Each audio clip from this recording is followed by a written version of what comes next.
巴西总统卢拉将于4月12号到15号对我国进行国事访问，目前已抵达上海。此前因患流感和肺炎而推迟访华行程的卢拉，病情初愈就率领再次扩容的庞大代表团开启访华行程。这是卢拉第5次访华，也是他再次执政就任总统100天后的首次外访。早上好，我准备启程前往中国。巴西和中国有11小时的时差，你们准备好跟踪我的访问日程吗？当地时间11号上午，卢拉在推特上发文预告自己即将开启访华之旅。前一天晚上，他在推特上发文称，此次访华的目的是加强巴西与中国的关系，为了建设一个更美好的国家，还有很多工作要做。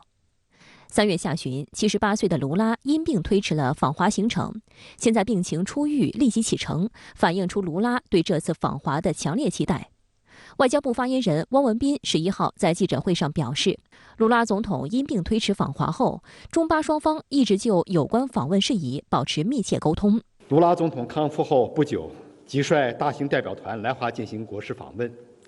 充分体现了中巴两国对此访和对发展双边关系的高度重视。外界注意到，卢拉此次访华将重点聚焦务实合作。从其率领的庞大代表团就能看出，在经过又一次扩容后，跟随卢拉访华的代表团仅1员就达到了39人，这其中包括多名内阁部长、州长以及巴西参议院议长帕谢科在内。此外，还有约240名商界领袖，代表团名额一度供不应求。彭博社称，抢在卢拉访华之前，数百巴西商业代表早已涌入中国寻求合作机会。巴西外交部披露的消息称，预计卢拉此次访华，双方将签署约20项协议，数量可能还会有所增加，预计将涉及医疗卫生、农产品、教育、文化、金融、工业、科技等领域。卢拉访华首站行程为上海，预计卢拉一行将在上海出席前总统迪尔马罗塞夫担任金砖国家新开发银行行长的就职典礼，并参观科技公司华为和刚刚落成的舒赞安诺研发与创新中心。中国现代国际关系研究院拉美研究所副所长孙延峰对深圳卫视表示，卢拉如此看重此次访华，反映了卢拉政府迫切想要跟中国加强合作，获得更多发展的机会。至于机会，我觉得有几个，一个除了是经贸之间的巨大的这种商机之外，更重要的也是这个对于中国发展经验的汲取。因为从卢拉本人这个竞选前后，尤其是跟他这个上台以后的一些诸多表态，其实他对中国的这种发展还是很大的这种兴趣。第一个想学中国的经验呢，我觉得就是学习中国如何解决贫困、消除饥饿。第二个，我觉得他可能要向中国取经的是中国的工业化这种经验。好的，我们继续来连线特约评论员陈斌。陈先生，巴西总统卢拉今天开启访华行程，国际社会高度关注，这究竟是为什么呢？美西方对中巴关系进展为何感到紧张呢？这是一个好问题。国际社会和美西方对卢拉访华的确关注点不同。国际社会更加关注中巴2个金砖国家如何在经贸上合作，如何带动全球经济发展。而美西方关注的则是中巴2国如何协调在乌克兰危机上的立场。2国都在劝和促谈，都希望尽快的结束战争，进行和谈。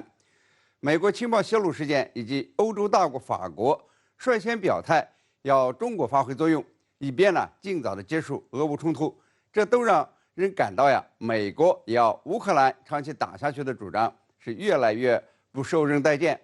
那么中巴2个大国会发挥怎样的作用呢？可以说这个美西方对卢拉访华是有点忐忑。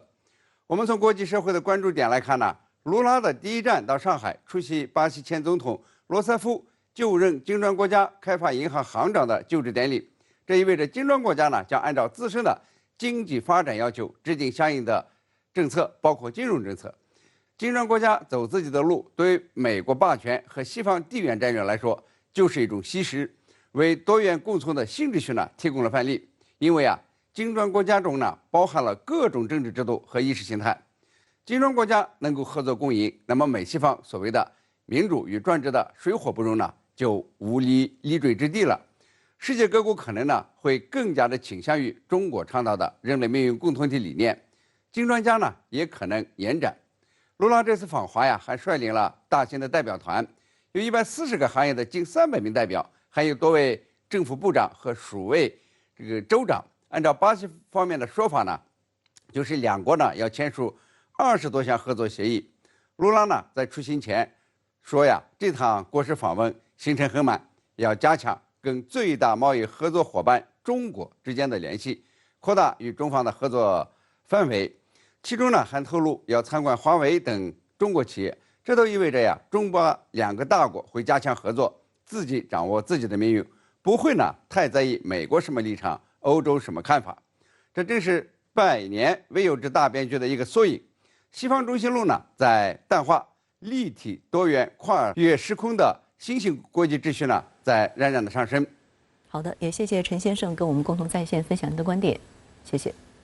连日来，美国和菲律宾军事互动频频，不仅开启了30年来最大规模的肩并肩联合军演，还在华盛顿举行了外长防长2+2部长级对话会，并发表联合声明。声明提及双方将推进美在菲新增军事基地快速部署，美将为此提供资金支持。对于美菲联合声明中的涉华言论，外交部作出回应，中方对美菲发布的联合声明表示严重关切和强烈不满。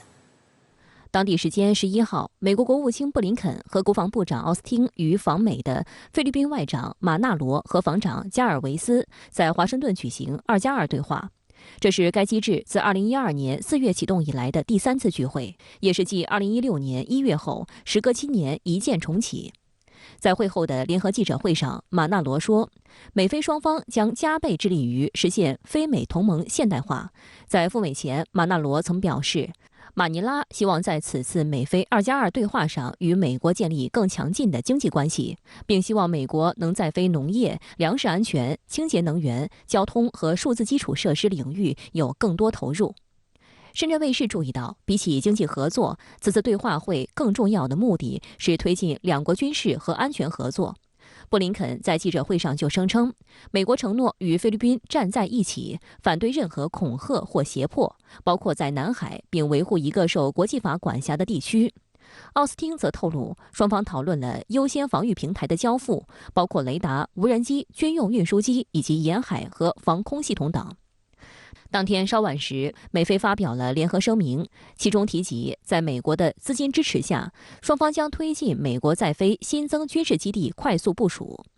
不久前，菲律宾依据美菲加强防务合作协议宣布，增添4个军用基地供美军使用。这样一来，美军在菲律宾可以使用的军事基地总数增加至9个。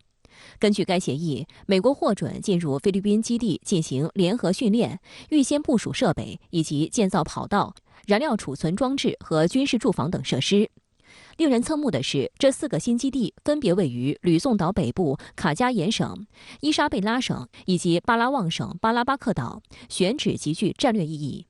吕宋岛北部与台湾岛隔巴士海峡相望，巴士海峡是一处咽喉要道，中国海军可由此进入开阔的太平洋，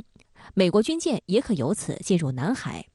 巴拉巴克岛靠近中国南沙群岛，面向中国南海海域，可容纳不同类型潜艇，对于该地区任何地点的海上防御行动都可能至关重要。